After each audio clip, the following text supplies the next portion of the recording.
up to test them with.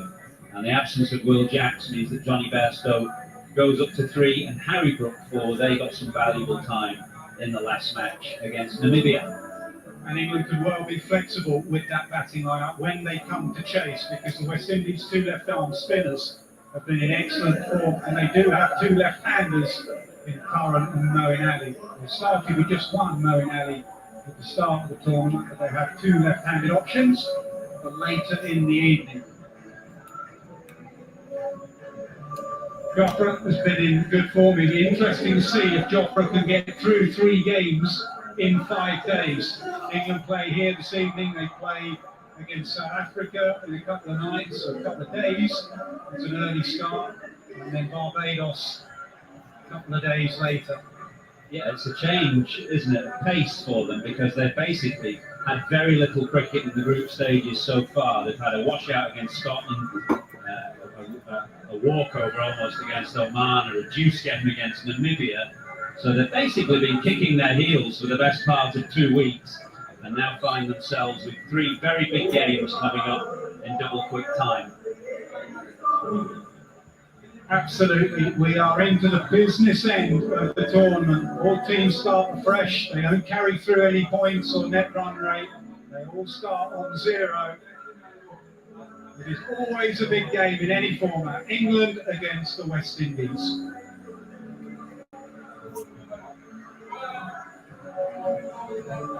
Reece Topley with the new ball, perfect breeze for his in-swinger to the right-hander.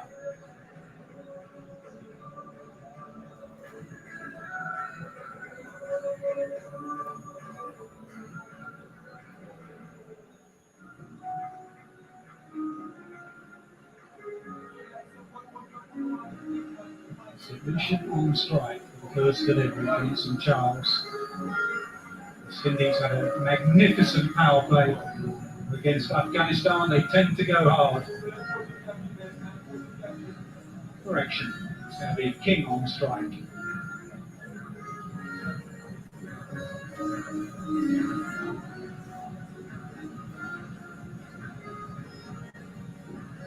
.92 it was in the power play against Afghanistan.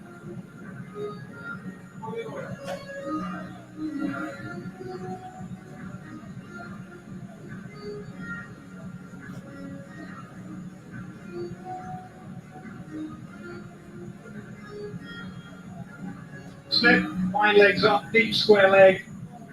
The 3rd man on the boundary in the power play.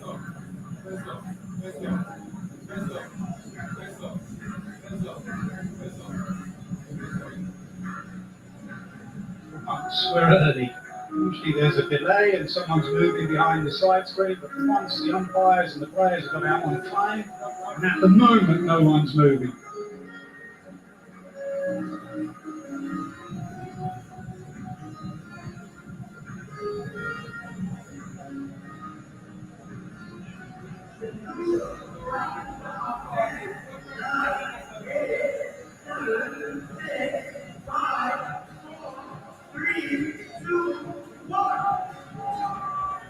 Finally we're there. Topley with the first ball. Punch. The archer at mid-off will cut it off. So there was just a hint of swing there on the breeze. As Nasser mentioned, it is an absolutely perfect breeze for the left arm of Topley. He's coming right over his shoulder. West Indies have left out their left arm now lost. Do you agree with that? I think you go one or two ways. You either go with the team and stick with multi-bowling so well in the middle. I think it's forces for courses. Or Ben McCoy gives you a little bit more in the power play, a little bit more in the back end. They probably think they have those bases covered. That'll be wide. You get no run down the leg side at all.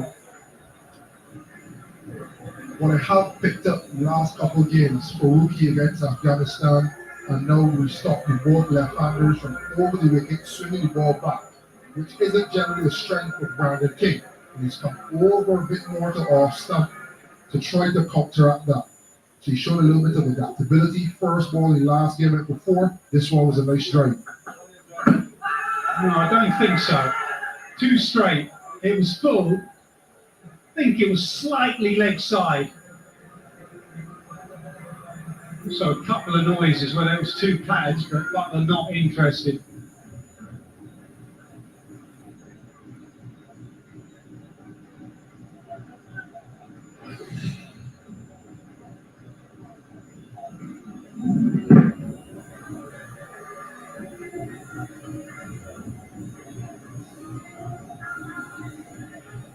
The swing, probably just swinging down the leg side.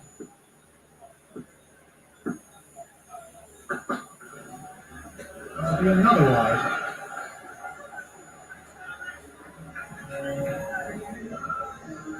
And some people at home may be wondering, why is he erring on the leg side? Get it on the stump. But this shows the picture wide. The two men back on the leg side, that's with the wind. That's also hitting towards his own stand, the Johnson Charles stand. And what I also find incredible about that, they have no fine leg, no short fine leg. He doesn't think. They have the extra man in the circle at mid-wicket. Do have a leg slip. Ali standing there, having put down a chance in the last game at slip. Something that South Africa have done, like to start with a leg slip.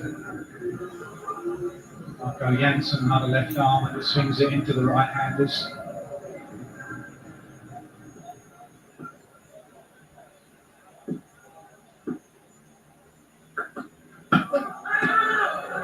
Nutmegged him. The leg was coming out the way though, he was trying to play the big shot there.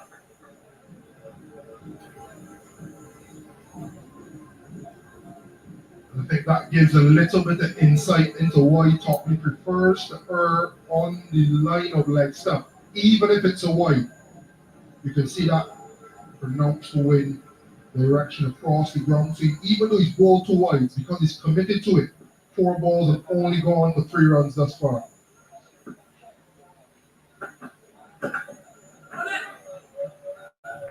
Good from Topley. Yeah, he's been pretty impressive since he's come back into the team. Many people expected him to start in England's team, but he missed the first 2 games. England looked past him for the opening 2 games of the group stages, then they brought him back.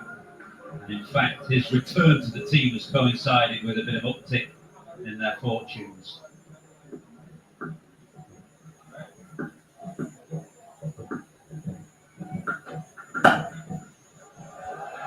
Won't go for 4.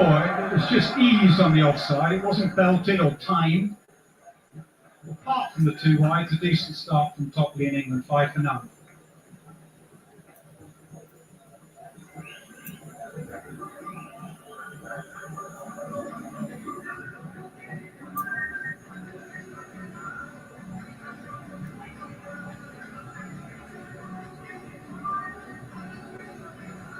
First evening game of the tournament.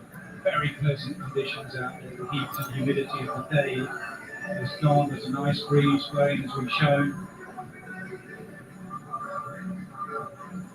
Well, I was wondering who England would give the new ball to. It was always going to be Topley from the end from which the breeze was helping you. The option was for Archer or Wood. I thought they'd go with Archer actually, and that Wood is often better coming in first change behind the new ball pair, but Josh Butler sees it the other way. Mark Wood bowled, he's got happy memories of this ground to some degree. He bowled the quickest spell of his career, I reckon, in a test match here a few years ago. Steaming in now. Oh, now that's close. That is close. That was the perfect outswinger. They're asking about 2 noises. Butler, he's not going to review. He just had a little chat about the 2 noises. It was an absolute jaffer up front.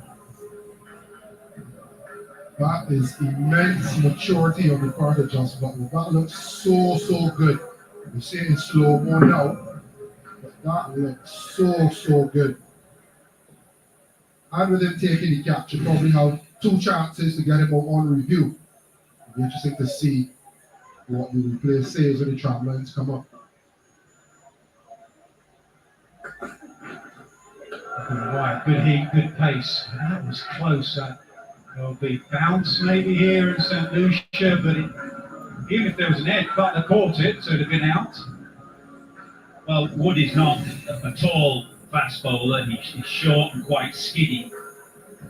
Did hit him above the knee roll towards the flap of the pad, so that was where the doubt was on height. How was that height? Oh, umpire score.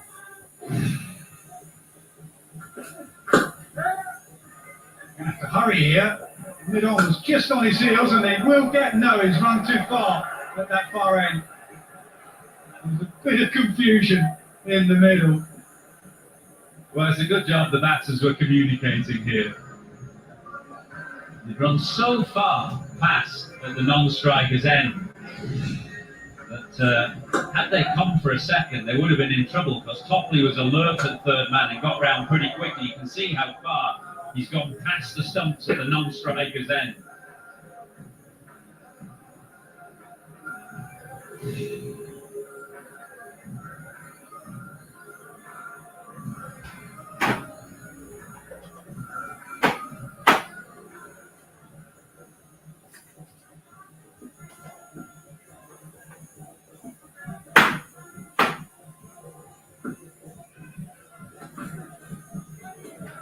Good start, I mean, good heat from Hartwood.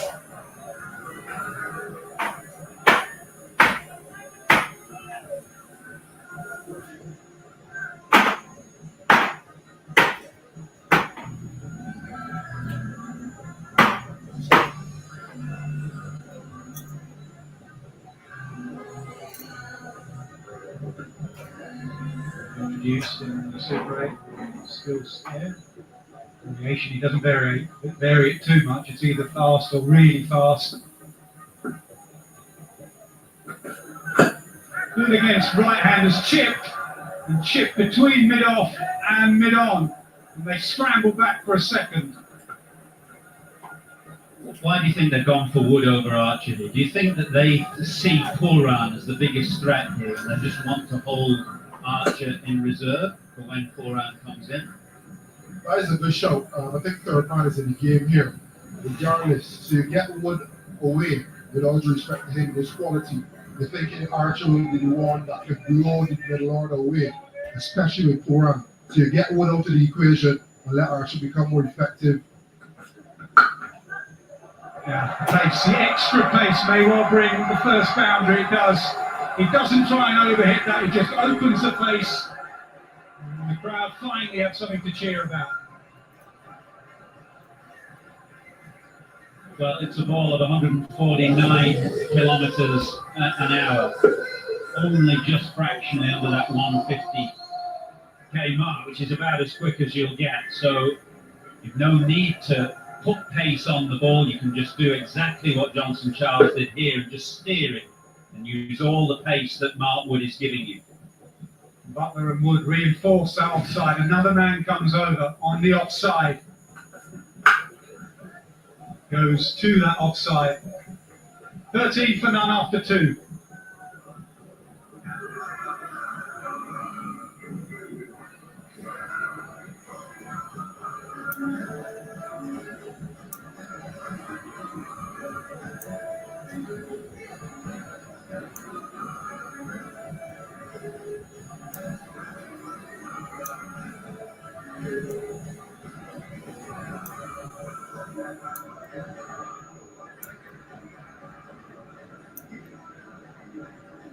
Stars on show throughout the game. They're just the stars in this innings.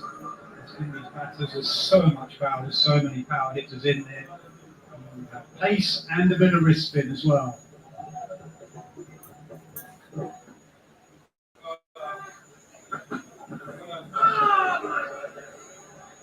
Another wide, that's the third for Topley. It's explained why he's bowling leg stump line, because that's where he's got his men out. So he can't be outside off. Just occasionally he's got it too straight, but he's got his left spot on. Attempted Yorker in there as well, and then back to back of the left. Can he get his line right onto off stump?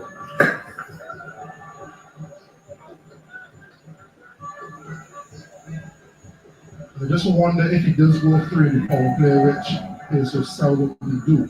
As this ball gets older, to stop swinging as much, it presents the opportunity for Brandon King, as he tried to do the first ball of the over, to just try to pick it up into the ring. So those two guys are there for a miss hit. But it has to be miss hit so badly that the ring can't carry it all the way. There's a little bit of jeopardy from this option. You stop the scoring at the one arms. You also run the risk of being hit with the ring. Not getting his time, he's thrashing at it a little bit, King. I do like the fact, Carlos, that what's that boundary there on the leg side? It's about 80 metres, isn't it? You're saying you've got to miss-hit it so badly. Myself and Nat, I don't think could hit it halfway to that boundary, 80 metres. It is quite a long boundary, but as you said, it's a strong breeze across the ground, about a breeze of 20 kilometres an hour, just helping anybody who's looking to hit it to the leg side off top. We saw, 12 sixes in West Indies innings the other day against Afghanistan, 4 and hit 8 of them. Looks to be the best pitch across the Caribbean. We've generally seen low scores in the group stage games, much lower scores than we anticipated. But here in St Lucia, we saw West Indies make the highest score of the group stage. We saw another score of 200, and the first game we saw here, both teams made around about the 180, 170 mark. So it is the best pitch in the region that we've seen so far.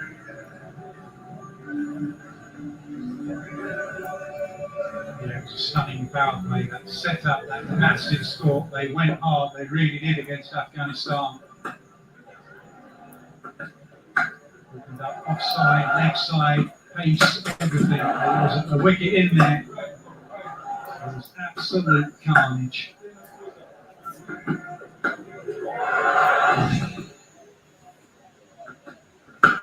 Oh, just on cue, hitting with the breeze, hitting it out the ground. That is massive.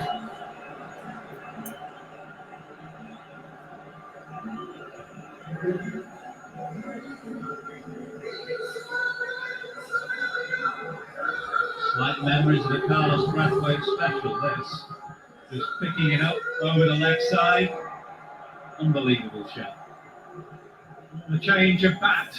The change of bat has worked 101 metres. And when you could strike it 101 meters and miss hit to 80, it looks very, very possible. And that's the jeopardy you're talking about. Just miss his line, just right up, just a little bit, and they're able to get underneath it, let the wind take it away. The bats are good, the ball is hard. So you commit to this plan, you get it right on the leg, you can restrict the West Indies batters. And if you miss, you can go the distance. Well, we've gone from a new bat to a new ball required, because that has gone out the ground into the car park. If it's up, it's off. You've just got to hit the splice of the bat here.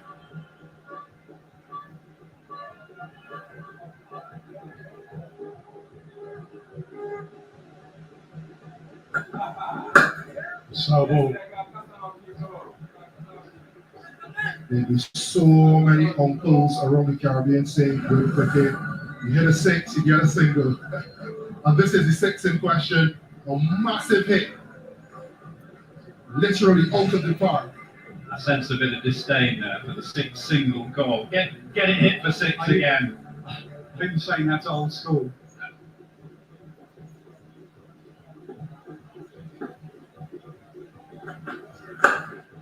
Timed beautifully, but straight to mid on.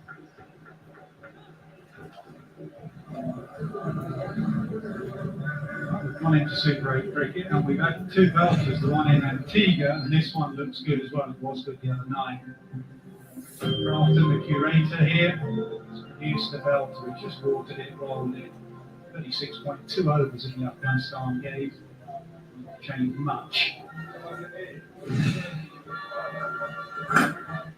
Now he's nutmegged it with an inside edge and fine legs up. So a 6 and a 4 in that totally over. 25 for none.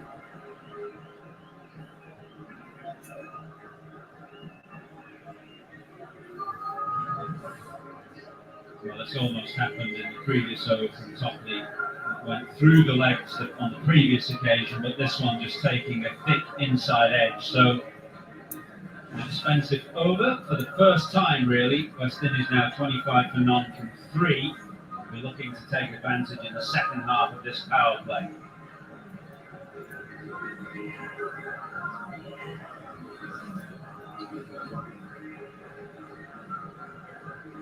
Well, the debate was going to be Wood or Archer. Wood's had one. Now that far end, it will be Archer.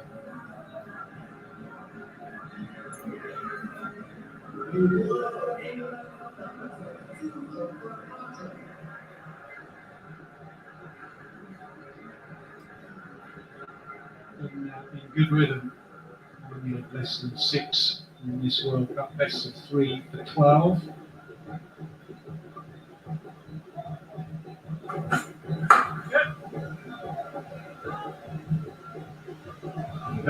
I've never seen him out of rhythm. I've never seen him lost with the ball in his hand. His issue has always been injury and what his body's doing. I'm glad to see him bowling without his sleeve, with his ball in hand. I had the pleasure of playing some club cricket with him. We all thought the ball was fat and soft and difficult until the keeper was skipping when Joffrey came into the attack. Sweeper out there. Again, not timed. Tells a little bit more about his appearances for the club side, and I can't imagine that the opposition players were too thrilled to see Jofra Archer rocking up. What is it, foundation side, is that right? No, that's his old school. He played for Wildy Sports Club. So a ball, and that's belted. Third tries to get round, it's Sandy. And I reckon that's 4, it is. Salt is cross with himself, really cross.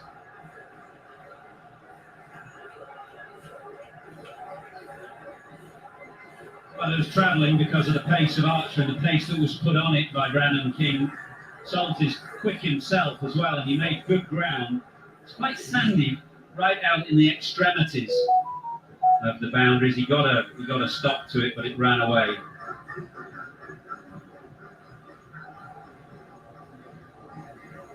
I was checking with Salt himself, you could tell from his reaction. He hasn't stopped that.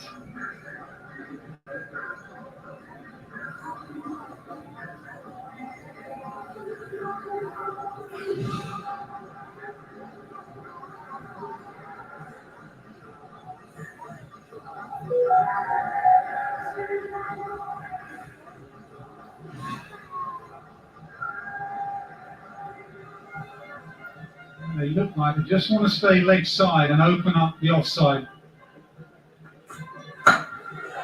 It's up and it's off. It's not been timed perfectly.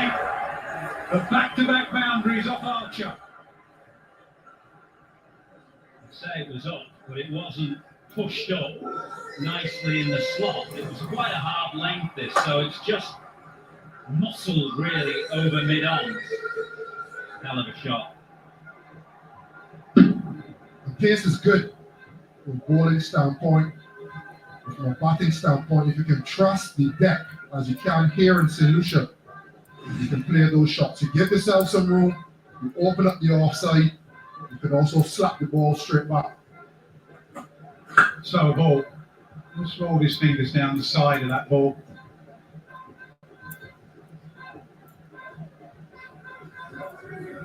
You were saying Wildy Cricket Club, I bet they were all thrilled, weren't they, when Jofra rocked up for a nice, gentle Saturday afternoon game? Yeah, funny enough, the first game it was leaked that he was going to play. He wasn't actually playing that weekend.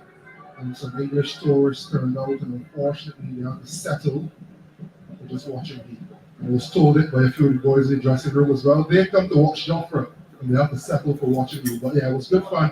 The youngsters learned a lot off him, even myself. Come back from Archer, dragging his length back, that last delivery. 36 for none.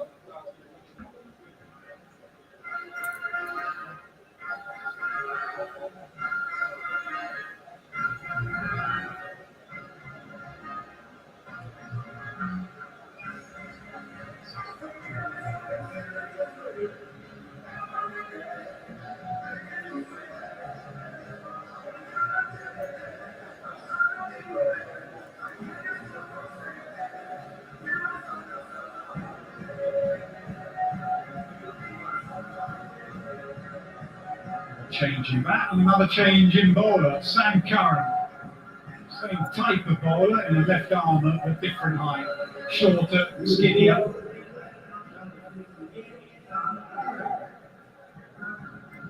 Slightly different field for Sam Curran. Topley had both men out leg side. Curran has split it, had one out offside, one deep mid wicket.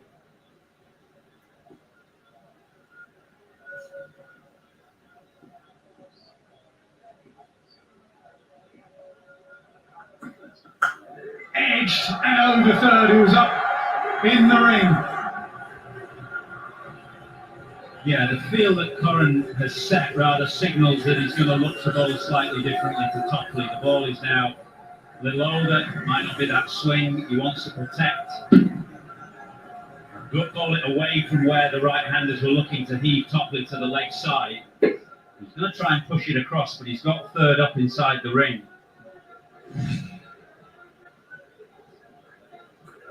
Down the pitch again, says no.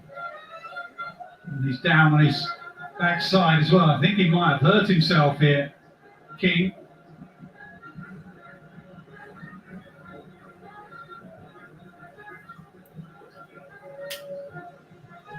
Interesting what part of his body, whether it's his ankle he just twisted, groin, trying to heave that full delivery. We'll have a look at the replay.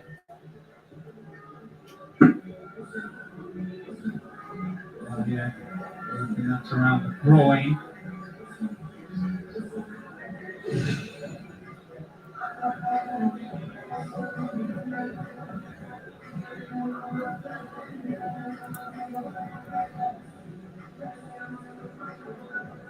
The groin, it could be hip flexor.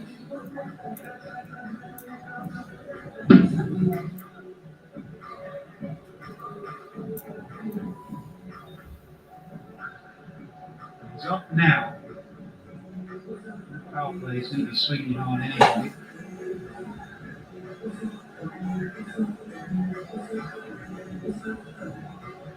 Blackton, you're a man where every part of your body is hurting generally. You are our expert for the distance. Well, I'd say groin, but I can't say that I've ever pulled the groin trying to smack a left armer out the ground.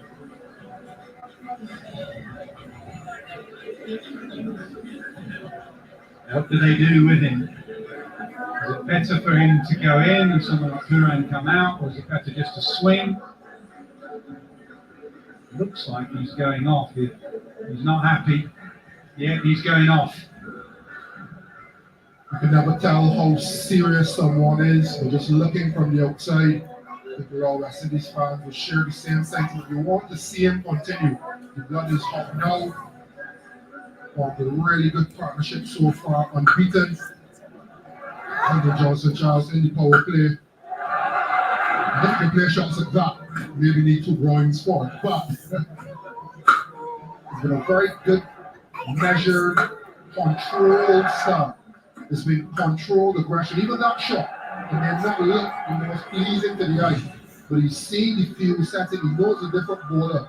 He wants to get down to him, cut the angle.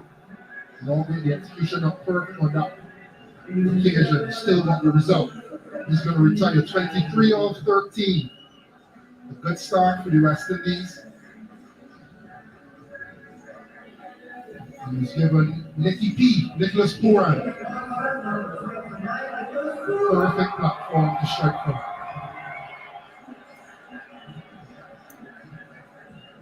Yeah, big cheer for when he came out on the back of 98 from just 53 deliveries on this pitch against Afghanistan. Serious 6-hitter. He's short in stature, but he hits a big ball. Yeah, I reckon 3 or 4 of the 6s that he hit the other night against Afghanistan were into the breeze, a quite strong breeze. And it was a measure of how well he was hitting the ball. He played beautifully on that occasion. He'll be full of confidence. Slip in.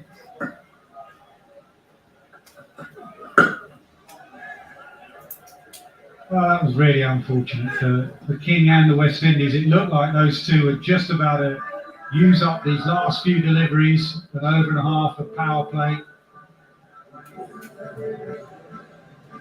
It's a quick turnaround as well now. At this stage of the tournament, you can see that King was hugely disappointed walking off, not just for this evening, but the rest of the tournament.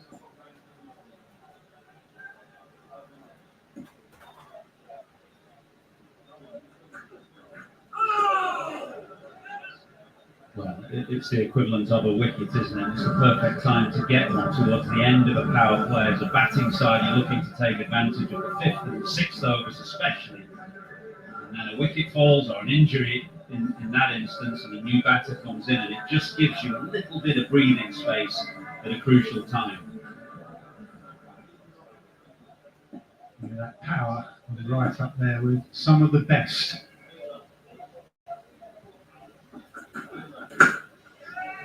Opens the face. This is good from England.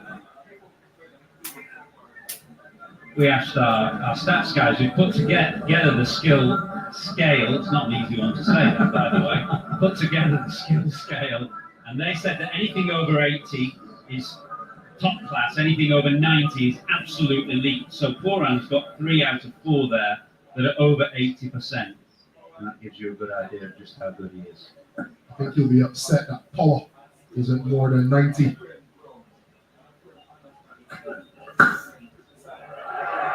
Well, it might just pop up towards 90 now. 5 overs done, 44 for none.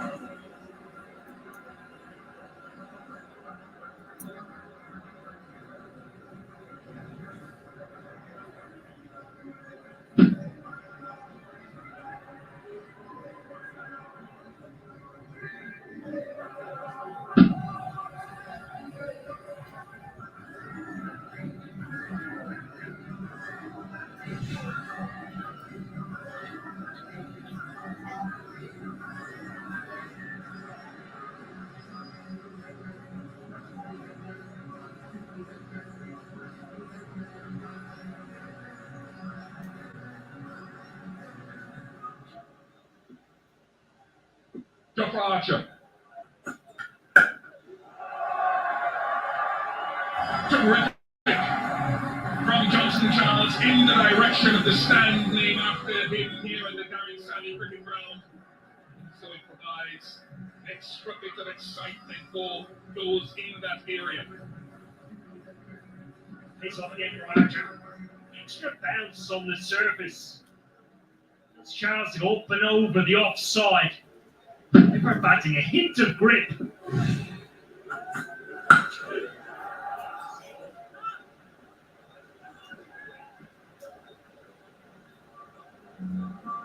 Men's batting unit trying to utilise harness, energy that pace and bounce will have on offer. Don't try and fight it, work with it, as Charles does on this occasion. 2 deep fielders, a deep square and long leg. And so Charles is able to guide it through the offside. This becomes a batter wants to be straighter at him with those 2 deep fielders leg side.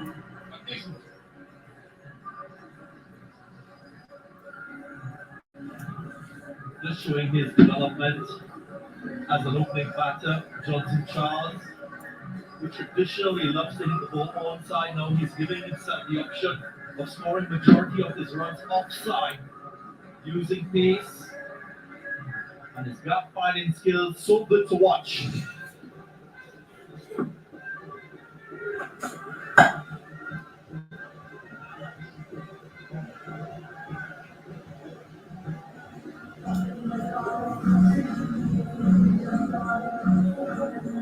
Just to remind our viewers, only 2 fielders allowed outside of the circle, and they're both right of screen for the next 2 deliveries in the power play.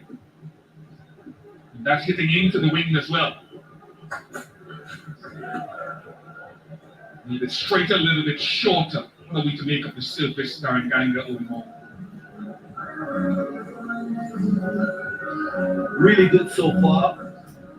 As is expected here at the Darren Sammy Cricket Ground, and Craft and Decorator has been praised over the years for his hard work and diligence in his preparation and maintenance of the square, the outfield, the facility as a whole.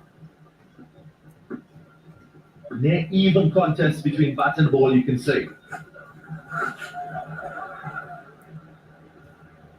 Jeffers pleading his case that Charles moved inside the line and it almost passed over his left shoulder, to no avail though to the umpire. Yeah, got pace off again, Archer. Talk about Bish. Trying to make him hit to the left side. Butler's not happy either.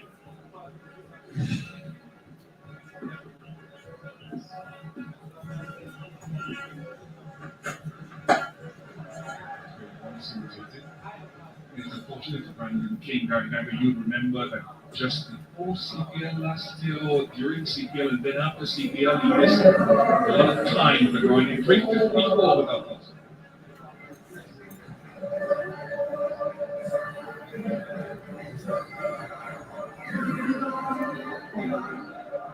We hope it's not a long-term thing again with Brandon King.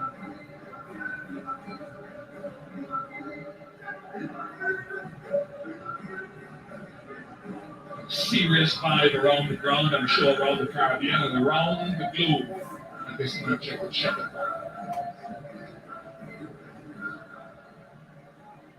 Maya not featuring yet in the tournament on the left of screen. 3 Guyanese players there, restocking back into the attack.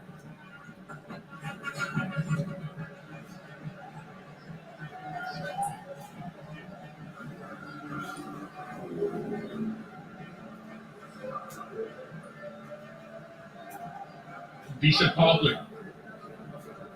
And no wickets down, although King is left the field prematurely.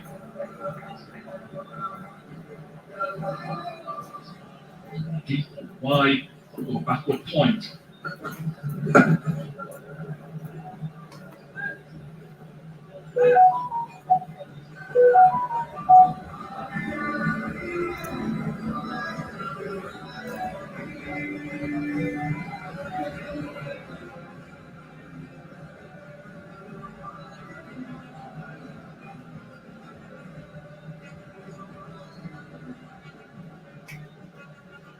Slipping place for Quran, talking with the newer ball has quite a good and strong record against left-handed batters. What's the feeling he's got? Deep square leg, deep mid wicket.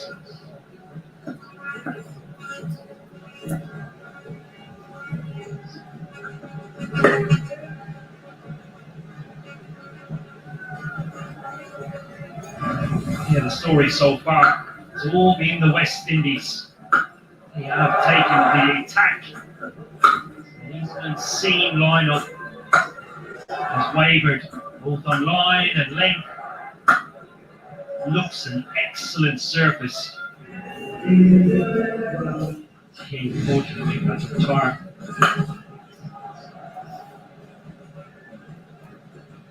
Really have capitalised. Top lead and putting pressure on Archer later in the power play. The platform here will allow them for the next 5, 6, 7 overs. England bowling lineup under real pressure. Get to see Adil Rashid. The attack has been used so far with Owen Ali, Ian Livingston.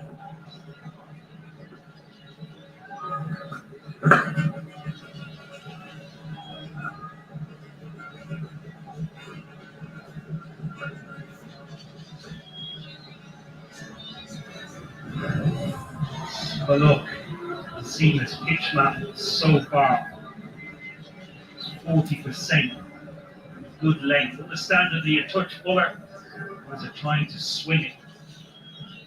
Line as well as the length, a little wayward. Conditions are good, the seamless with the new ball.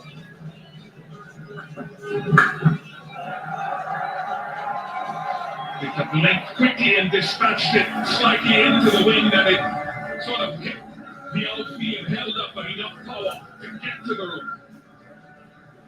Nicholas Moran has the smarts, he's got the skills to play the conditions as well. He doesn't try to go up and high into the air, just trying to hit under the wind so that ball don't lob. Will his stroke and execute it very well. 4 fielders outside the circle.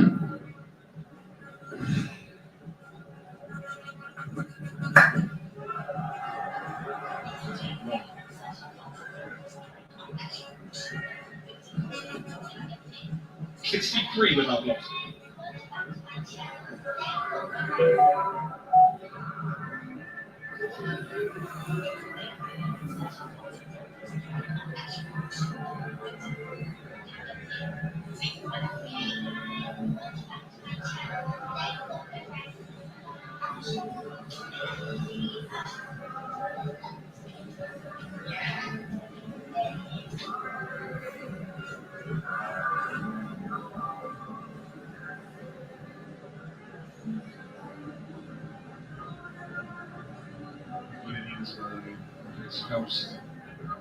The USA. I like what I'm seeing from the USA. I really do. They pushed South Africa today.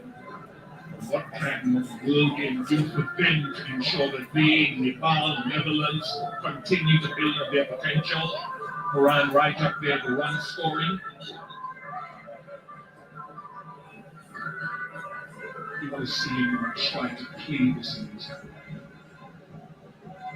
Really would like him to take a little bit of time, get himself in, because we saw in the last game when he scored 98, he went really hard in the power play, then geared down before being explosive at the back end. Was a few West Indian batters who got those gears in his approach to batting, so he'll assess bowlers and he'll play accordingly. That's what I expect to see from him. Quran.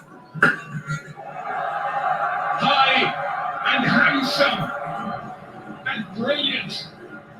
Of England's fastest bowler. More the who's returned. Yeah, look at the face of Sammy. Well, what an incredible cricket shot this is, Nicholas Pooran. Explosive player. He seems to try and overhit the shot. Sees it in his area. Holds his shape. It's a good swing on it. Beautiful swing on the willow. Under more pressure here. Same instance they played against Australia. That's uncontrolled. What Wood is going to have as part of this package here is that short ball to Nicholas Pooran, who sometimes against high pace is susceptible to it. He picks this up nicely, but there's a wideish fine leg, a deep backward square, and a deep mid wicket.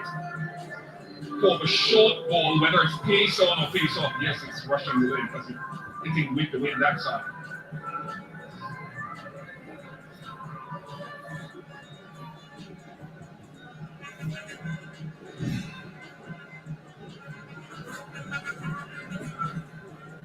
What you can also see from Nicholas Pooran is that alignment of his skill, his confidence, and his ability with the conditions here at the Darren Sammy ground. So, despite the fact that he's only faced 11 balls, he's backing his ability to hit with the wind once there's length on any of the deliveries from Mark Wood. Not afraid of his pace. Thinks a bit outside of the box with his approach to batting, Nicholas Pooran.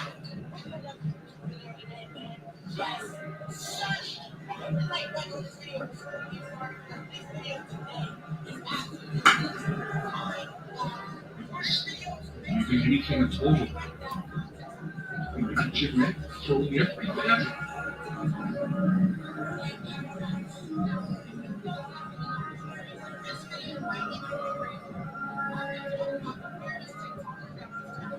The other thing I'd like to see from a West Indian standpoint is they've got so much capacity in their batting.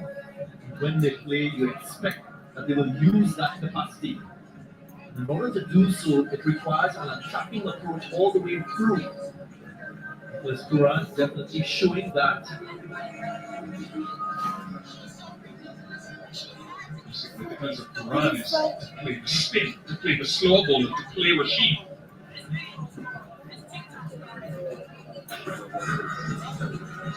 You know what? I think Owen and Darren viewers, that was a big part of what he did against Afghanistan with Noor Amit and Rashid Khan. And then he took responsibility because he was getting starts in the tournament and not carrying through the middle overs. He struggled back then to get through the middle of that innings. The principle will try to be the same again tonight, I suspect. if he can manage.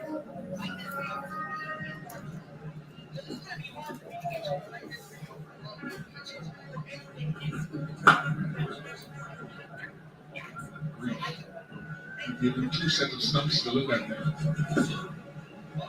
Yes, I totally agree with that point. The only addition to that one that you're making is Russell Chase is also there who can play the spin well, so he's got a little bit of a buffer to express himself, Nicholas Buran, and when you have form on, you know that. You see the ball better, you move more efficiently as a batter, run score becomes easier.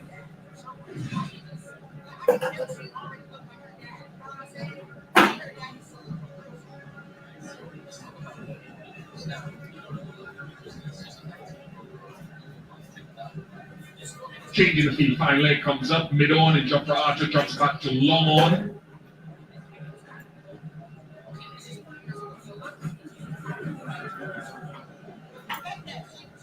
.72 without loss.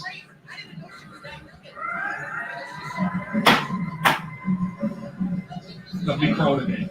I think they have to be credited. And the benefit you guys know about international cricket is solutions that people come from all around the Caribbean as well to enjoy the summer vacation spots. Quite beautiful. Around the Caribbean, I want to do.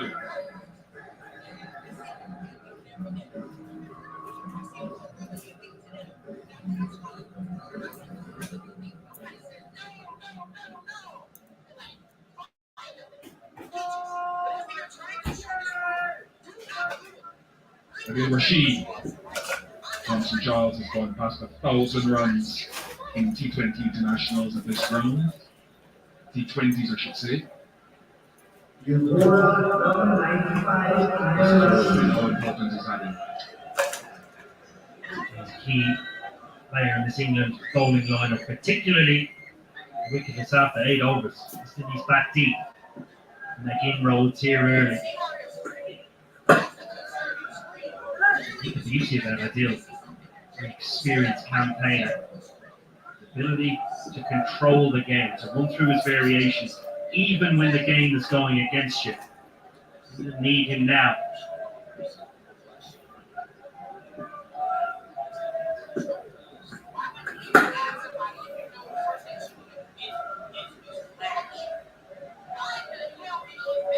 Last time these two teams met in the T20 World Cup, England dismissed the West Indies for 55 in the UAE. Adil was a big part of that with Moeen Ali and company.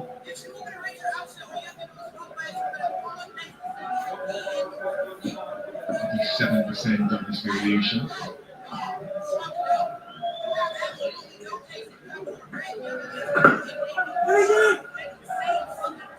The other important point about Nicholas Buran batting deep into the innings is the fact that he will suck the better bowlers or the best bowlers from the opposition teams, which indirectly will make it easier for the likes of Andre Russell and that lower batting to come from the West Indies.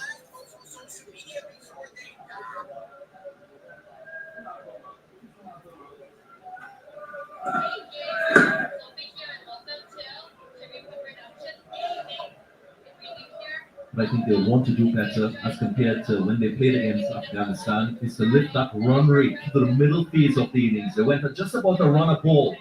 Much more required in this situation, given the state of the game.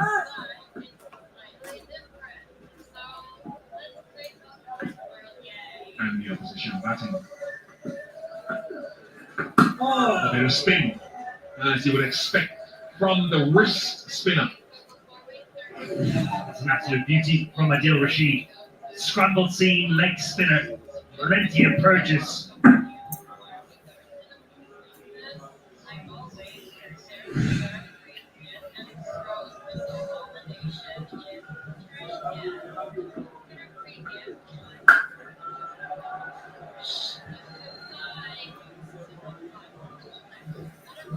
Good start for Adil Rashid. Just 3 off at 75 without loss.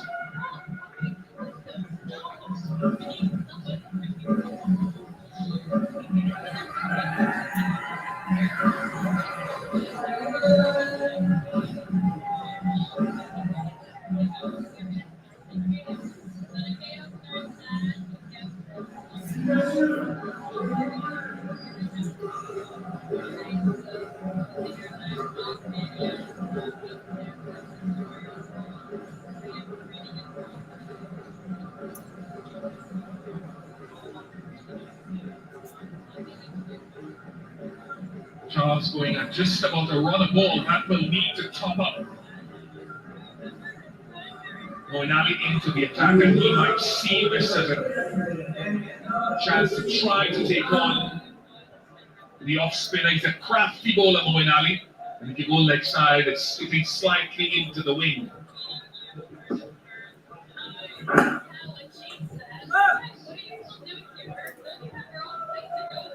Just looking at the state of the game, Bish, going at this stage, Johnson from the start. He can't put that pressure on Nicholas. Still a little to take a greater degree of risk.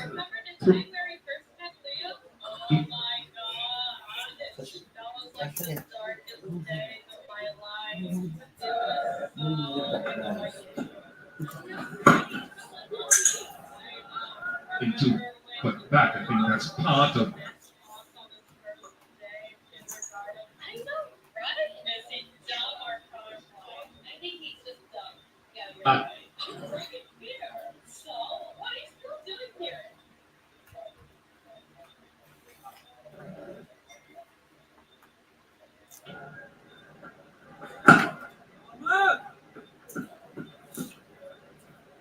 Really good over so far. This from Moinali. Hold his length beautifully. Into that of Charles. The Puran, he'll try and make him play a cut shot. Hold the top of this score at the moment. Still needs to be hoping to get in around 190. Because of the nature of the surface. Again, 2 was the call. Good running.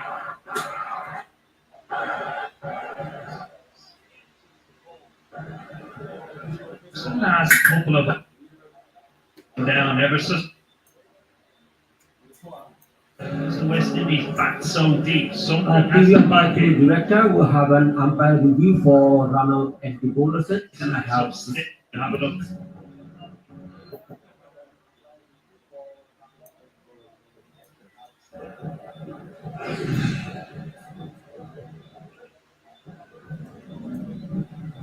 see the batter has made his ground as the balls bits are taken off. Satisfying my decision for the big screen 8.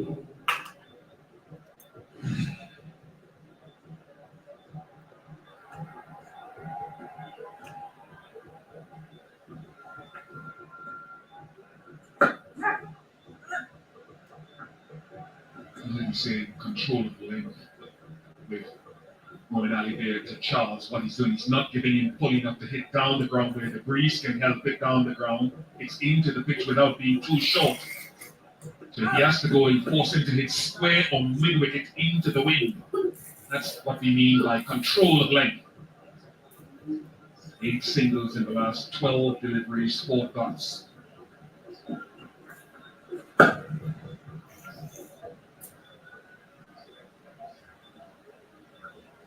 '82 without loss, halfway mark of the innings. They find the tempo going up or trying to after this. Time for some drinks.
That's an over to West Indies 82 without loss after a magic moment from 2016.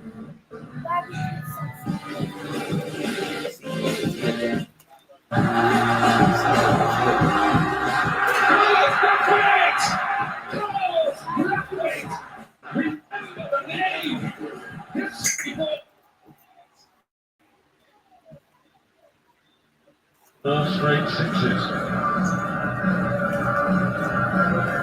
Carlos Brathwaite saw West Indies home against England to break their hearts, particularly Ben Stokes' as well.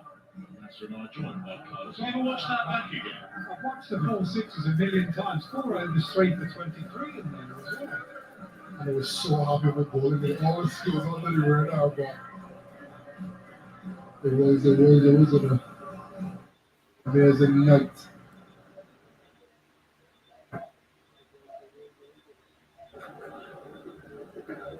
Rashid continues.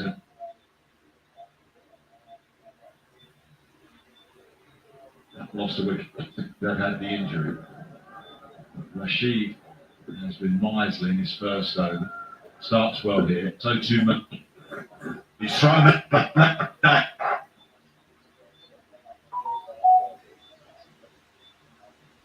Skills, Anil Rashid, but with the platform the West Indies have here, I mean, they're effectively one down with the injury to King, but just to come like Powell, Rutherford, Russell and Shepherd, every ball must go, and that would have been the message at Driggs. This is a platform, now get it bolted. That's exactly what Johnson Charles is. That's an order given the position. Platform you've got set now, is that not the way they go? Yeah, I don't think it was he chased next for sure. He's an insurance policy. Have they lost 2 early wickets? Yes, he would have come in, but no, it's a first.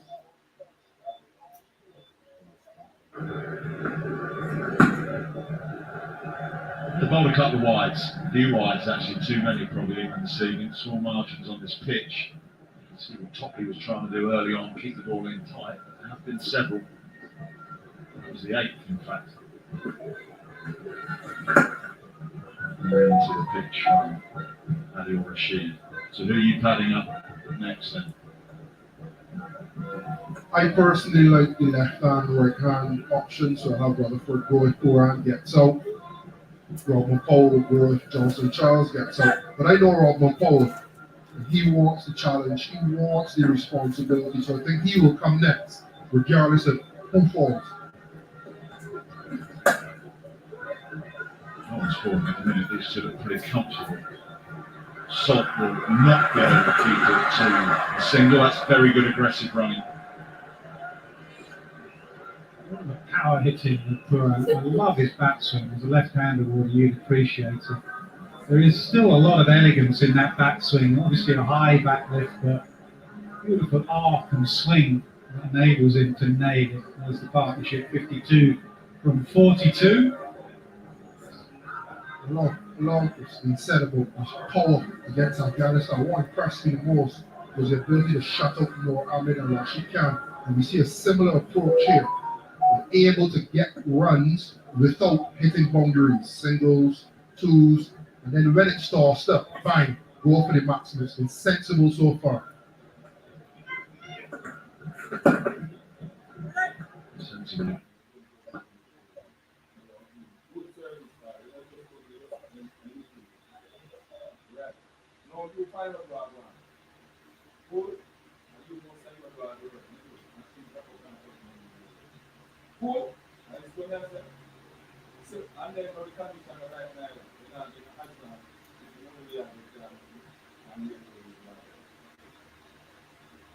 Next year, come now, you continue with the same thing and don't speak up the US because the thing is just, I used to do. Eh? I still Jamaican people. I still Jamaican people. It's like saying Jamaica will stay one place and stay like African nation. You don't forget that. Ready to start his second over. Way outside the stump, and he's gone straight down the ground. Fielder underneath it. Good catch. Very good catch from Harry Brook. He is so calm under those high balls.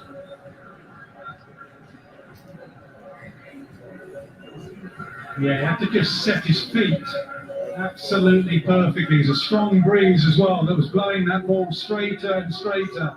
And Charles is disappointed because he did give himself a lot of room, which means he had to reach for it, and it ended up somewhere near the toe end of the bat. But it was drifting away from Brook, who took a couple of good catches in Antigua. He's taken a good, important one here.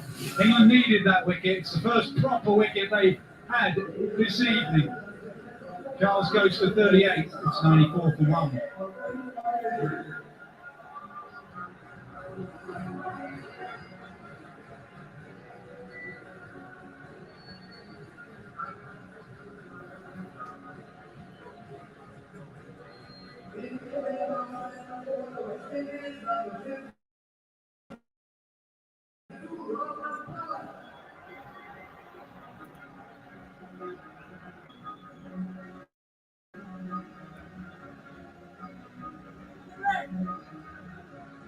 Carlos Brathwaite called it, there's a change in the batting line under this West Indies captain, Rodman Powell. Finally taking the wicket. A clever bit of bowling from Moeen Ali. That has given him 50 T20s. He's got some guns on him, doesn't he, Rodman Powell? Note to self, go to gym more. Maybe a shirt size too small. Is that where I'm going wrong, Carlos, you reckon? Now he's worked on his physique over the years, lost some weight, and it's a muscle. And you can see him really strikes it. Always a pure time of the ball. Proper batter when he first burst onto the scene in first class cricket and playing for University in Barbados. And he's elevated his game and added a bit of power.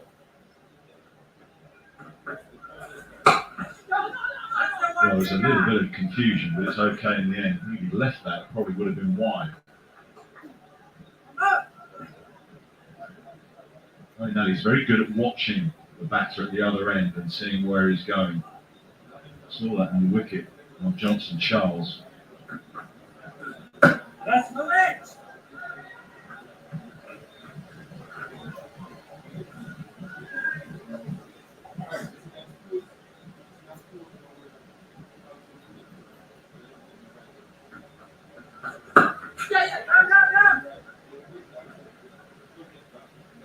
This is good from Moeen. What did you like about this bowling though, Nas? Because he was standing leg side of it. He was leg side of it, and Mo could have followed him and bowled straight. And what he actually did with the breeze drifting away, he bowled it wider to him, which meant that Johnson Charles had to reach for it. And see him reaching for it. He was just out of his hitting arc. He only had to go a metre further, but it was smart bowling from Mo. Smart catch as well from Brook in the deep. As you say, he had to work out where his feet were. Comparison to the rope. Moeen has got to do the fielding himself. He's going to keep it to 1, and he does very well. Spinner's just putting a bit of a squeeze on. It's funny, the one ball you think out of the two spinners that they target Moeen Ali is actually going the best. He's going to force a couple of overs from him. Probably just looking to get one out of the way before the ball break. He may come into play now, maybe even ask the ball all 4. Or even in double figures yet. He's gone strong down the ground. I don't think this will be caught unless it's in the crowd. That's a very, very powerful hit from West Indies captain. 100 up, 102 for 1, West Indies.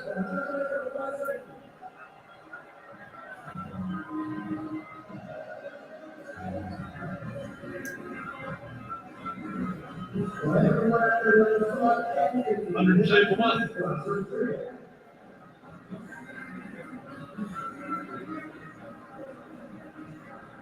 Again, as with Adil Rashid, the moment you try and give it a little bit of air, the eyes just light up and it gets belted.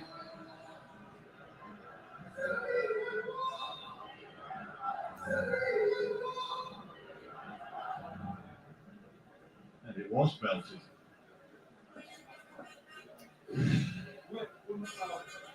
Roots from Josh Butler, driven into the surface from Rashid.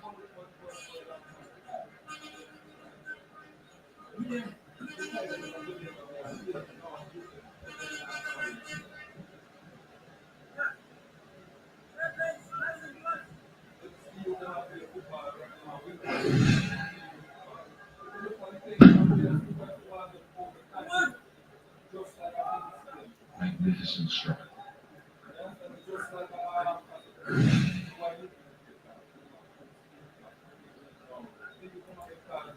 Moeen Ali is back in the slip.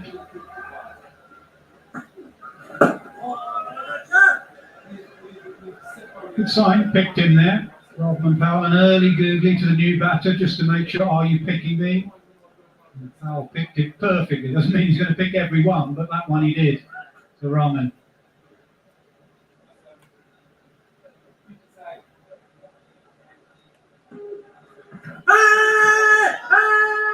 Probably bouncing and turning past off stump. Some spin and some bounce. I think the bounce is a concern for Butler. He's asking Bairstow, who's square of the wicket, just about the bounce. And they're going to have a look.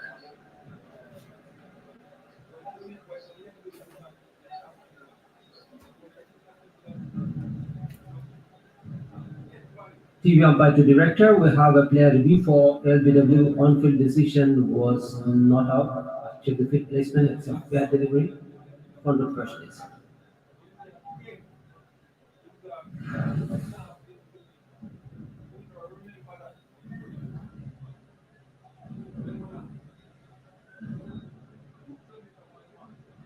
Ball passes close to the gloves. I'm going to need to check with Altroish, please.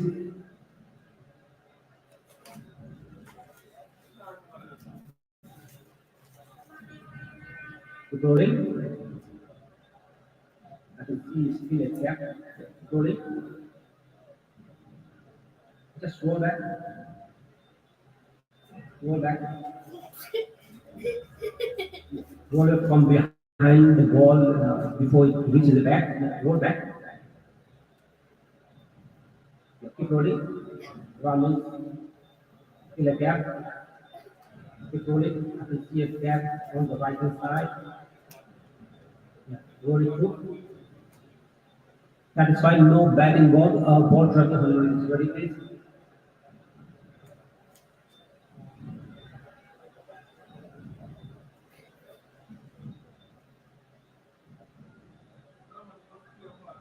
Pitching line impact umpire called wicket missing. Nathan will be staying with your not out decision. Stand by. Your screen signal now. Those biceps the size of Bournemouth have got him out of it.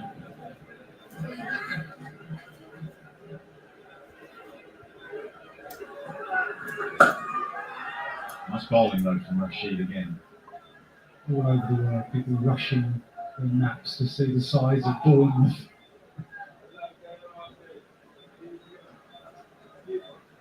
Big place. Change of field for Toran. No catch up.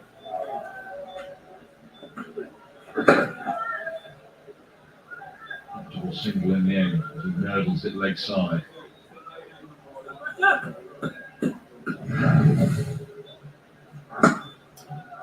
Johnson Charles dismissed by Moeen Ali. The one wicket of England had taken. Changing his line to start with, throwing it a bit wider, and then Charles was standing a long way leg side, and as NASA pointed out, and Carlos actually, he did well just to hold it out there, hang it away from him, and he toe-ended it down to Harry Brook. Slipped back in play. Very good over. ball from it, 106 for 1. So 7 to go. Adil Rashid has 1 remaining. And now he's bowled a couple. Are you continuing with the spin here, or are you changing it up? Cards. Well, looking at the overs to come, you think Moinali and Sam Curran will act as a fifth bowler. They both thoroughly between them so far. The question for me would be, do we get another over out of that fifth bowler? Now we're under control. Are you happy to come back to your main bowlers? Now the game is under control. Try to strike and then slip them in a little bit later. Quran is 28 off 23, forward 9 off 8. So they haven't really gotten started as yet. Get this over out of the way now, as they are with Sam Curran. And then you finish with your heavy hitters, Tockley, Wood, and Archer. Well, this over by Sam Curran would mean he wouldn't have to bowl Moeen Ali again if he didn't want to. Well, these are just the options available to Josh Butler. Current run rate gets West Indies at 163. They'll want a lot more at 106 for 1 with 7 to go. I think England have done reasonably well here. Scorecard says 106 for 1, but this is a high scoring round. It's those last 5 overs and the batting that's in the middle at the moment, and Rutherford and Russell and Shepherd, who all hit a long ball. We did that graphic at the top of the show to show how good the West Indies are in the last 5 overs. Score predictor 186. And England without one of their death bowlers in Chris Jordan. So we Archer and someone else, Curran, maybe Tockley. He's got that. It's into the party stand. Short from Curran. Dispatched by Powell. He's not as quick as he used to be, Sam Curran. You go back to that last World Cup a couple of years ago, balls like this were hurrying people. He's often bounced people out, which for a slightly shorter lad isn't easy. But he's just lost a little bit of nip. That may well have been a bit of a slower ball when he rolled his fingers down the side of. But he was waiting for that, and it's been belted again. Field changes. Bairstow comes off the fence on the leg side, behind square. Another from extra cover. It's quite a weird field actually. 2 fielders on the offside in the circle. Third man and backward point. There's an easy single on the offside. His uncles will be happy again. 6 followed by a single. But I think when you look at the grand scheme of things, this is an over you have to target. And I dare say even wouldn't mind losing a wicket in the attempt to make this into a 20-run over. Get that Low battery. Please charge. against Archer, Wood, and Stockley. You can't allow this over to go for 8 and 9. You have to take a risk. Quran has to strike and strike now. We've had 7 off the first 3. Dot 6 or 1. Low battery. Please charge. Top comes up on feet backward square leg. Top goes out. Low battery. Please charge.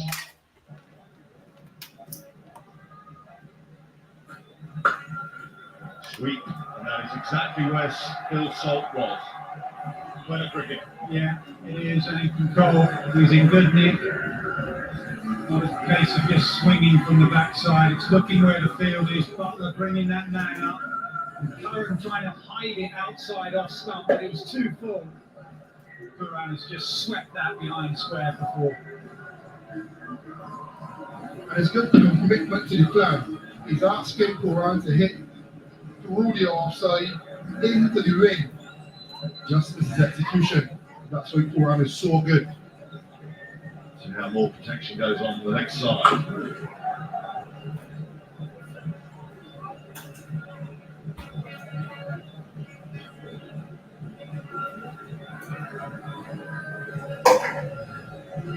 Well, this is the key for me. This is set up nicely for the hitters that are in, and they both hit a big ball, and those to come. West Indies have a good last 5, and this is going to be an above par score. And England are missing one of their death bowlers. And they keep control, and that man yet to bat. Important ball this. Number 14. Aaron does well. 117 for 1.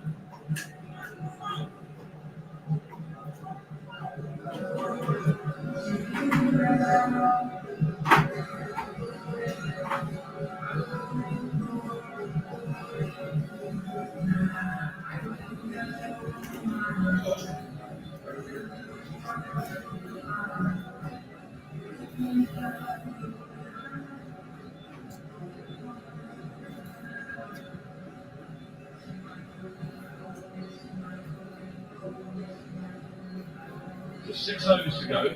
West Indies innings, they're 117 for 1, effectively 2, with that injury to Brandon King.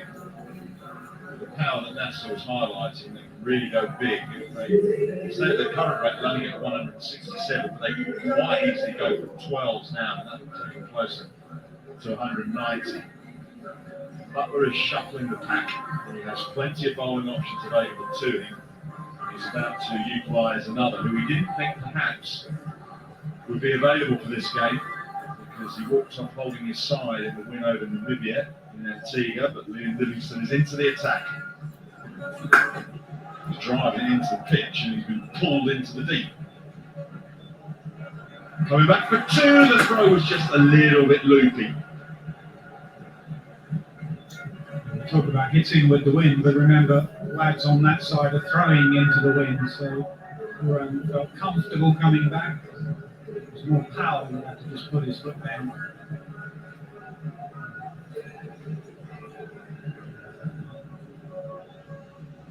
It's a very strong breeze here down semi-cricket ground. It has been throughout the Caribbean actually. It was breezy in Antigua and in Barbados. We're playing in these parts.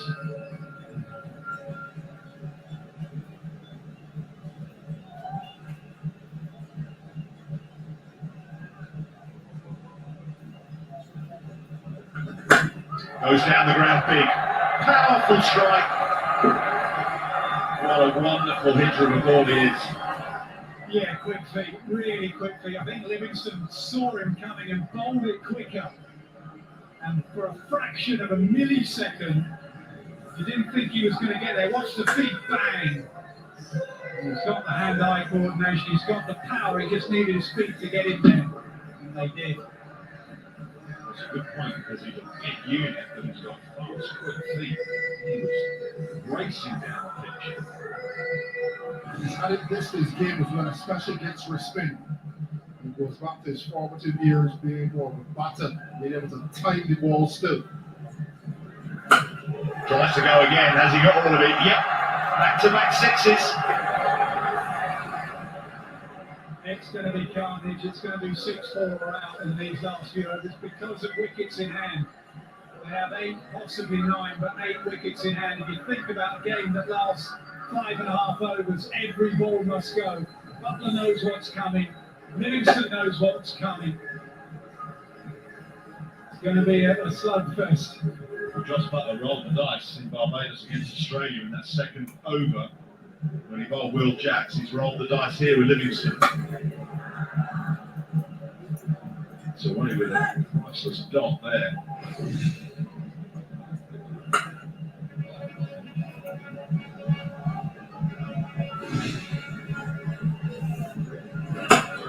That's up in the air. That's 6 again. This is magnificent hitting. Targeting Livingston into the attack. Butler rolled the dice. It's going the way of West Indies so far.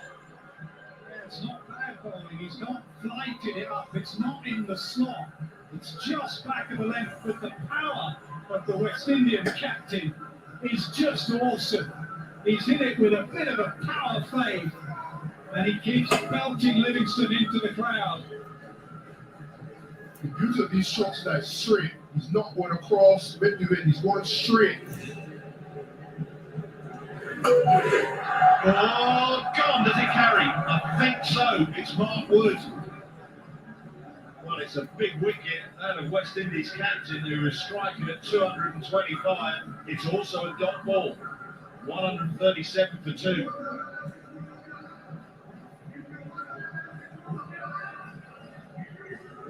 Three umpire to director. We have an umpire review for Another fair catch. mighty blow down the ground. Let's finish Catch this just fair lost his delivery. shape. You are He best had ever for to the do an catch. extra bounce.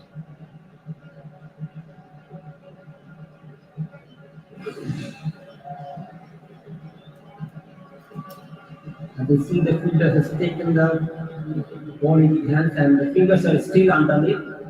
As he completes the catch, satisfied, my decision for the big screen is Simple one for the third umpire. The blitzkrieg from West Indies captain. He's gone for 36, but just 17 deliveries, 137 for 2.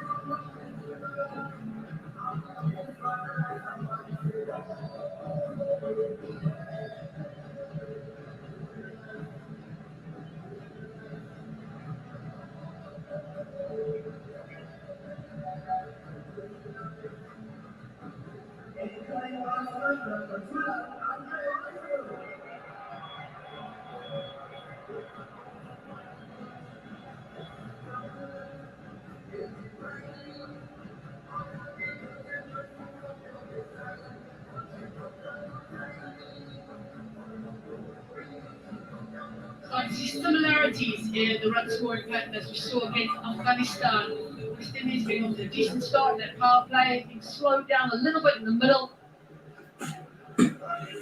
Now they're looking to capitalise on these closing overs. Russell is in. The reason Russell is in because of the wicket in the last over. Yeah, huge wicket, Rodman Powell. The catch from Mark Wood. Not as easy as it looked. It's went down with a lot of spin on it. So it drifted in the air, round the height of the floodlights. The most important thing was the wicket. He did 20 runs in that over. Sometimes when bowlers are put under pressure, particularly at this stage of the game, tend to go for 20, 25 plus. He's back so deep. Imagine they'll continue to come as hard as possible. 4 runs. Quran was brilliant at finding another gear the other night towards the back end. He could do it again tonight.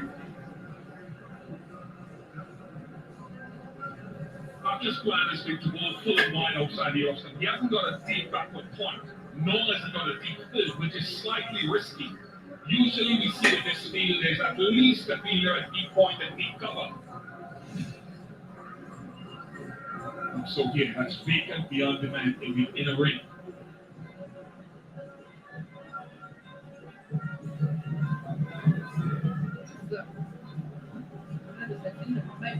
So used to, but so many games have been short. It's good from Archer. Haven't really had to bowl over 16 to 22 matches of the tournament. Here is that previous over. Doing so hard, even his miss hits. Going a long, long way down the ground. It's the change in momentum that the West Indies need to take in to the back stage of this first innings. Full again. Just talking about that field and the dangers of it, possibly, maybe sneaking through. He's been fantastic form, not just in this tournament. Yes, he's got 200 in this tournament, but he's really good form coming into the tournament in the last few years. He's shown how destructive he can be, and at any phase of the innings. Archer at the moment has made life difficult for Nicholas Puran, and it's a massive moment in this game. And possibly in the fortunes of the Super 8 stage for both these two teams. This is huge. Absolutely massive for England. The destructive Nicholas Puran looking fine, fine touch. Archer going full on the angle. Just the thinnest of edges through to Joss Butler. To access that offside. And now, back-to-back wickets and consecutive overs. Destructive Puran for 36. West Indies won 41 for 3.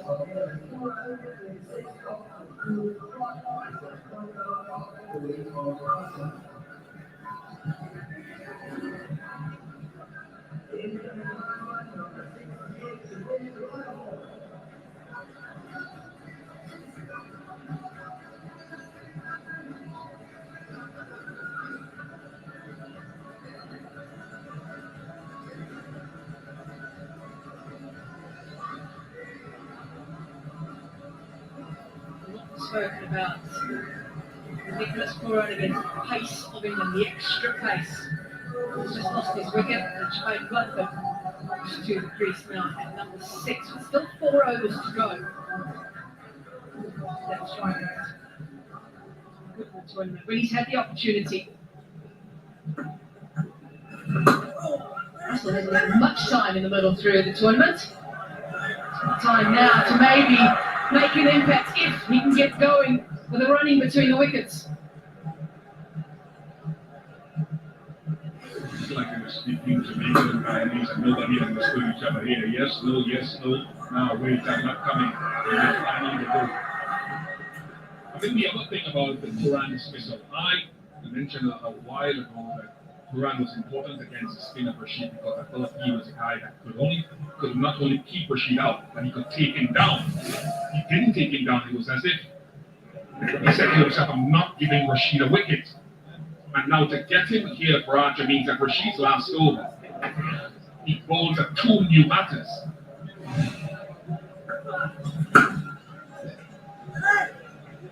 The other night, Rashid Khan, who bowled his last over around over number 17 or 18, Quran took him for 24. And I think that's what he was trying to get at tonight again. But Archer didn't allow it.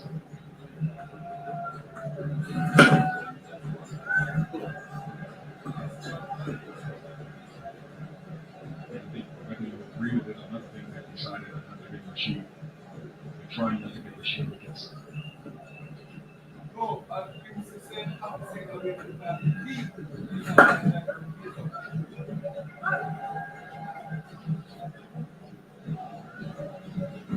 Excellent this from Adil Rashid. Conceding 2 singles so far in this over. The man he wants to bowl at is Andre Russell. Periods of his career, particularly early in his innings, has struggled to pick leg spinners. She is a very good googly. Now to be looking to utilise that here. West Indies want to maximise his overs, but instead England, through some good fight back, are now finding themselves on top.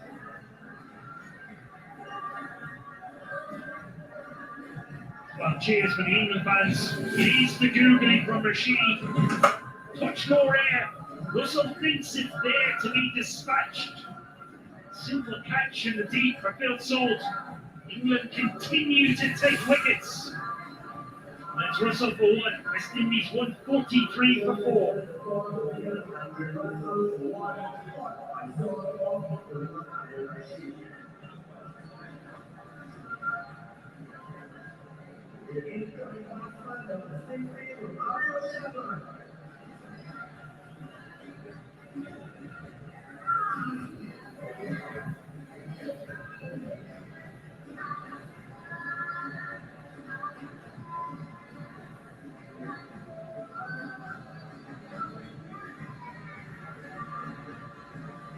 We have spoken a lot about the depth of the West Indies batting. It's going to be required tonight. I must say 4 down, but their problem is Brandon King. He's suffered a side strain and won't bat unless required. It's 143 for 4. Well, outstanding from Rashid. He finishes his 4 overs, 1 for 21. His final over. That crucial wicket of Andre Russell, conceding just 2 wickets. This is it. Touch spotter, but not in the slot. Wide googly. Plan was set. Excellent work. Rashid knows how valuable that is. Well, it's been an excellent almost tag team effort between Adil Rashid and Jafar Archer. They've bowled beautifully. Talk about batting in pairs, they've been bowling in pairs. It's been successful. You can see the difference it's made in those last 2 overs. You can see the wicket at the end of the 15th, maybe starting that a little bit. You have to put the pressure on as a bowler from your end, and these two have done it very well. Now Wood. He's absolutely belted that, using the pace and a little bit of wind as well. Well, it's not taking them long at all to adjust to the pace of the pitch. 90 miles an hour on a length from Mark Wood. Rutherford just swivels on it. A good touch. Crucial innings against New Zealand. Just a couple of games ago.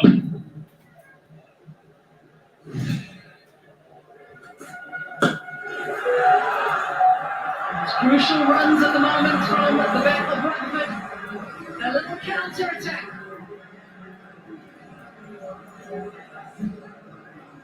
Well, this is just muscled straight through the wicket. Markwood doesn't do a lot wrong here. Next side field is set, top of the stumps. That's a brilliant shot. It's power almost from nowhere.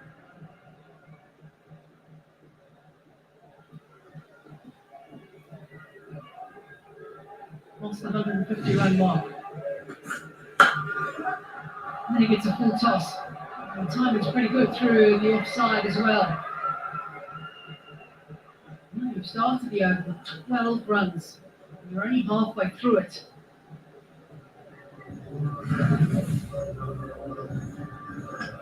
Yeah, Archer persisted outside the off, and eventually he didn't have a deep backward point. One squirted away down there before, but he stuck to it. He stuck to the plan that they came up with, and finally, at the cost of a boundary, getting the outside edge. And it was critical to get that wicket there because Puran was trying to build towards launching at the back end. So very, very well done.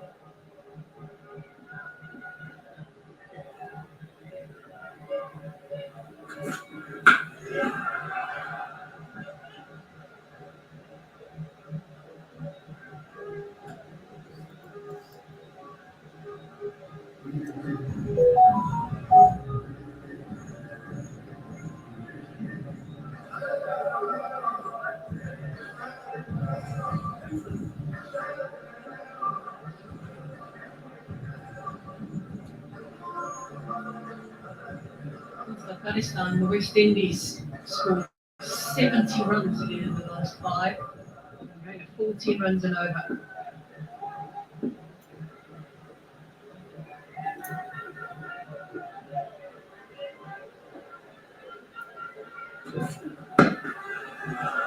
Something a little bit that you'd expect it to use the pace. Well, the official ICC Men's T20 World Cup fantasy game. Who's on top? Faizal Faruqi. He's been absolutely brilliant. 12 wickets he's got so far to his name. Well, he's got 6 wickets and runs. 156 runs, striking at 190. That's why he's got so many on the fantasy game. Chat thought Phil was saying as well later on with the ball. All the fielders leg side, just a deep backward point on the offside. And the reason for referencing that is the mean type of line and perhaps length that Wood would try to bowl to Romano Shepherd, protecting that leg side which is hitting into the wind. So whether he wants to go pace on or off into the pitch from the odd Yorker to Shepherd, that's a good indication on that graphic. One fielder beyond the circle offside.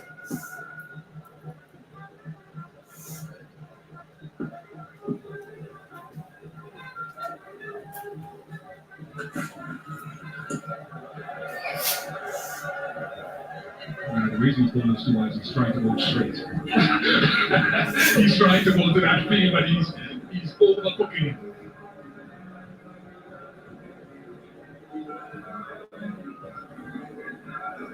More into the wings.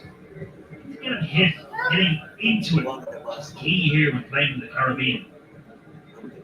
So many short pitch deliveries either. I just feel he can bowl a straight line. Varies length as well.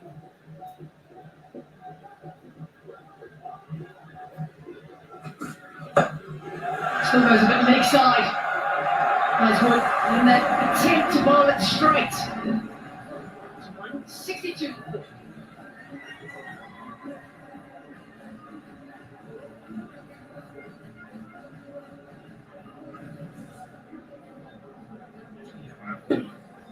Be happy with that.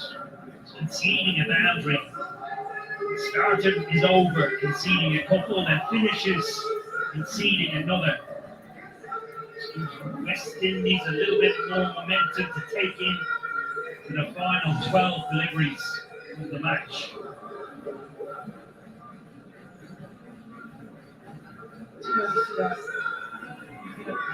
Great battle between these two teams in the series.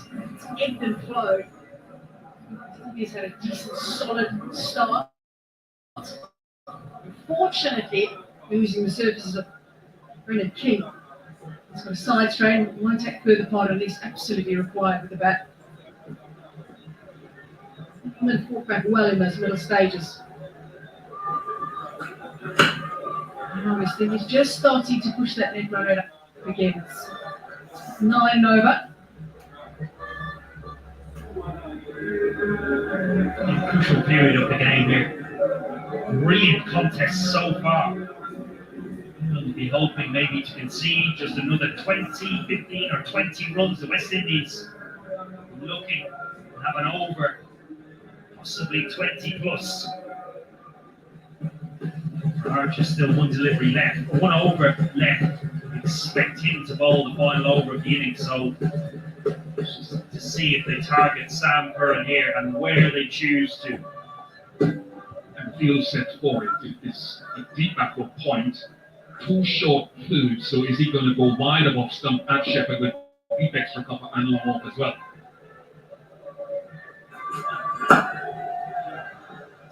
Round working very wide as well from the release point, and then also actually where the ball's ending up. It's very wide at the crease.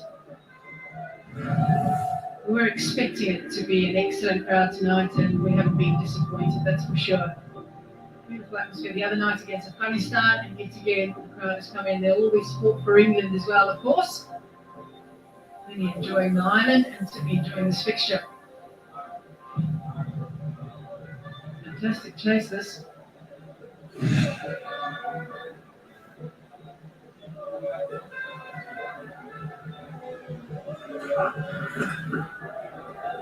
I'm not sure he could have struck any harder.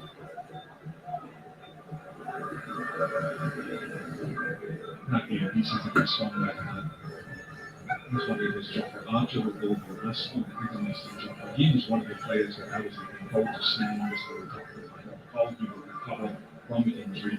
Every time you see him goes back to 2019 World Cup at that Super Over, he bowled.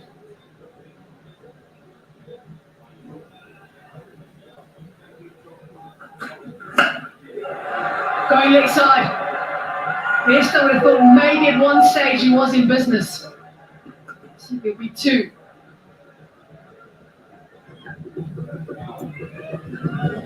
Keeping himself from the tumble back through the wind and over the ropes.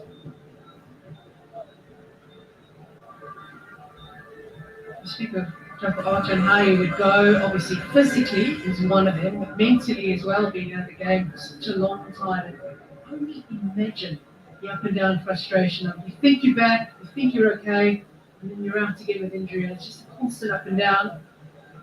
It's great to see him back.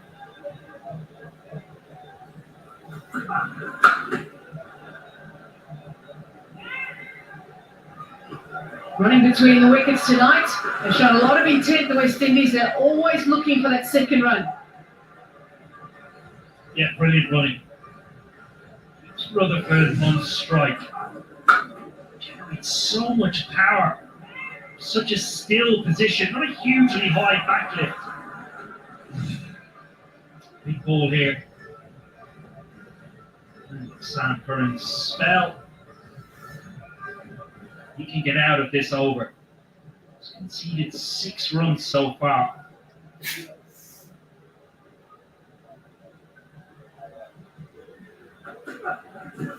Used the slow ball a couple of times in the over. Mixed it up nicely. It's 168 for all.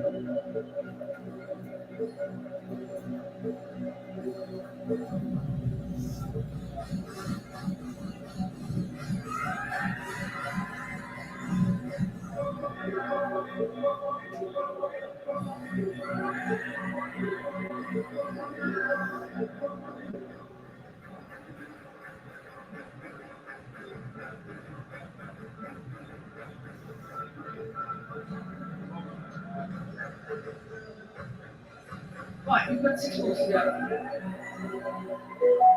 Will be Archer.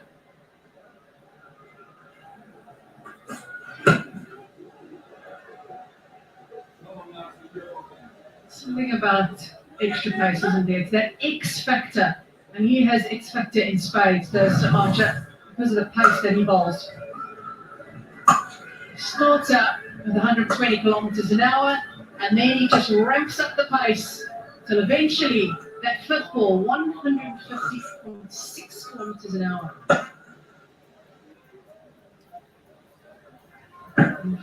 This may give you a slight idea of what it's like to face him, only maybe slight. Something else in the middle, that's for sure.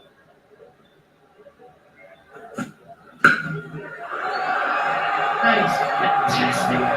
Absolutely brilliant. Under a little bit of pressure to score some runs, and against the pace of Archer as well. Certainly one of the strongest features of his game is the power, but you need to score all around the ground. To get preoccupied with the leg side, fit and on merit, access that offside. It's a brilliant shot.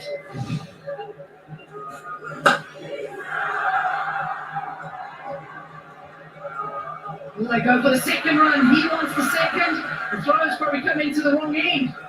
Should have gone to the near end. Yeah, there was some miscommunication there because Rutherford, from the time he hit it, said 2. He wanted to come back on strike. Shepherd got to the other end and thought, no. Keep an eye on Shepherd. Rutherford goes hard for 2. And then Shepherd says no, and he sees Rutherford commit himself and says, I have to follow through even if I get run out. Yeah, wrong in through, brother.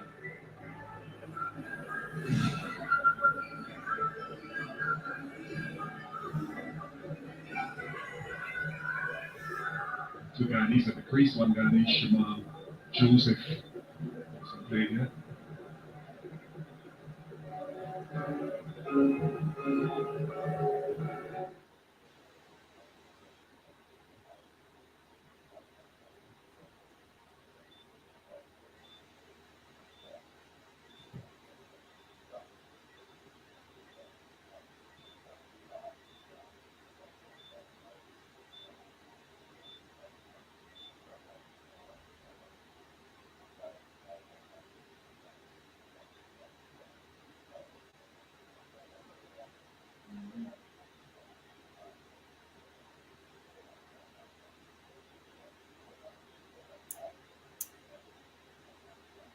Bluetooth mode.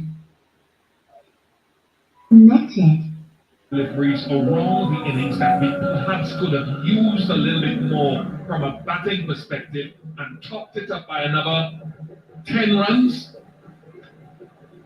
Do you think that Afghanistan bowled as well as India? Is there a difference in the bowling? Definitely, and I think a large part of that is a credit to England and the way they bowled. They were very cautious with Adil Rashid.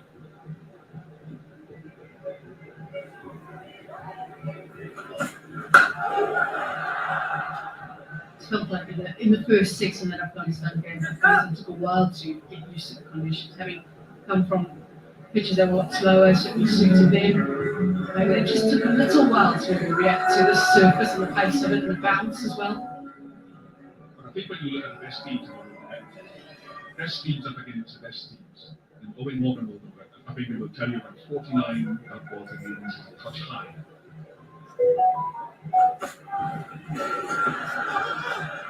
Oh, more confusion amongst the batters. And a miss from Archer. The crowd absolutely love it.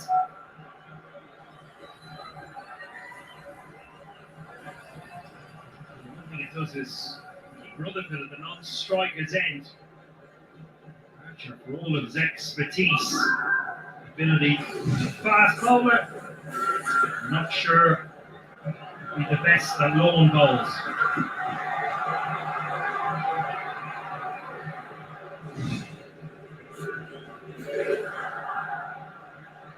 Well, Jim Archer may have missed the stumps trying for the run out, but he doesn't miss his radar there. Ends it with a dot ball, and it means that they've registered 180 for 4. Will that be enough? It wasn't enough for Scotland the other night against Australia. Scotland scored 180 the other night. Australia chased it down. It is a good service. It is a new service. It's still a good service. The Australians are going to have to bowl well. They're going to have to be smart about their bowling changes, which I think England were really smart about. Very, very clever. There's a lot of experience within this lineup, but they were very smart. Adil Rashid was good. Moeen Ali in the middle phase also excellent. We have to go just over 9 to the over.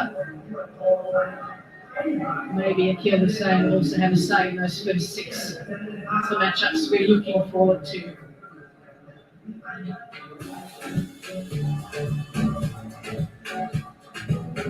Team 23, and he had to retire hurt with we suspect it could be a groin. Charles didn't get much above a runner ball, and that is something he perhaps look back on and where he can improve his offside play.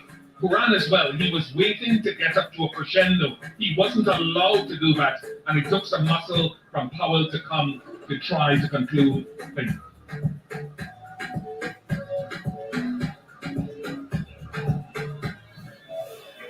So 180 for 4, 20 overs are gone. Let's go down to Ian Ward now. I've got Adil alongside me. Adil, nice to see you. Thank you very much for your time. It's a very powerful West Indies batting order on a decent pitch. How pleased are you with restricted?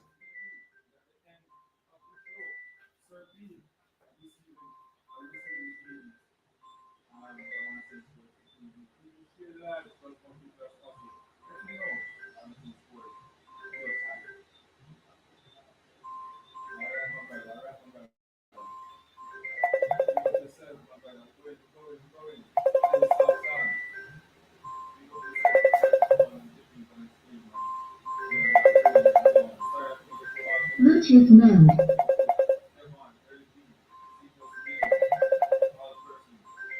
Connected.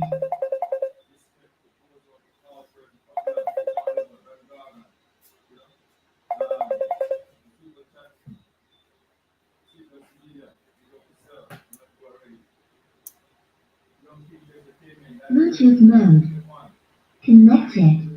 That is massive. The ground. Hello, shot. Back to the boundaries of Archer. High and Granison. England bowling line under real pressure. That's been nailed. It's going to be carnage. It's going to be 6-4 out. England, good fight back.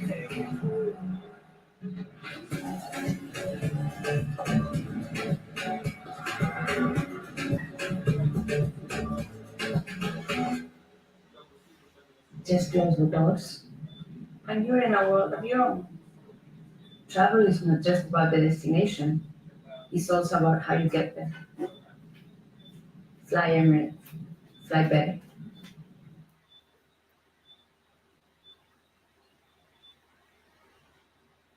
Bluetooth mode. Connected.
Go to the bathroom and you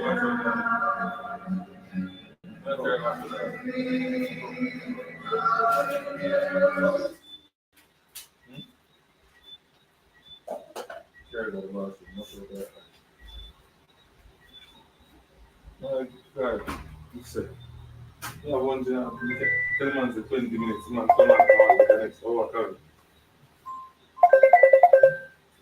So, not too stressing. Hello?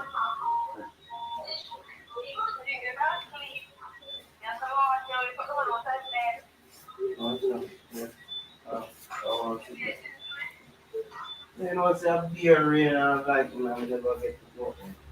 Tomorrow morning,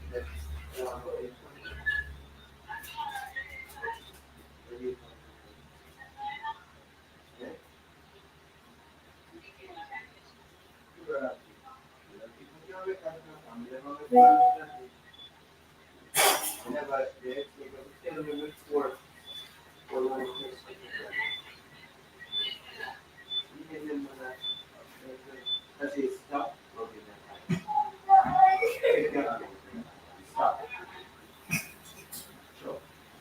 Stop, make us see you. Just I will go the iron starts like.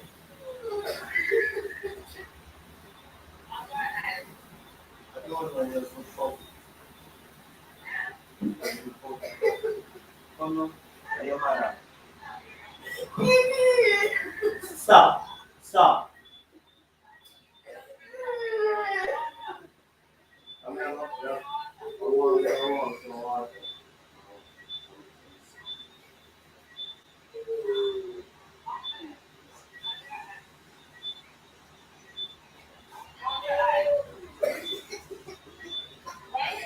It felt like my eyelash was in it.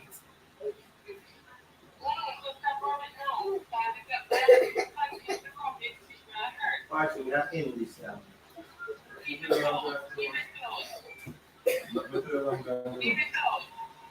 Two person, I was just feeling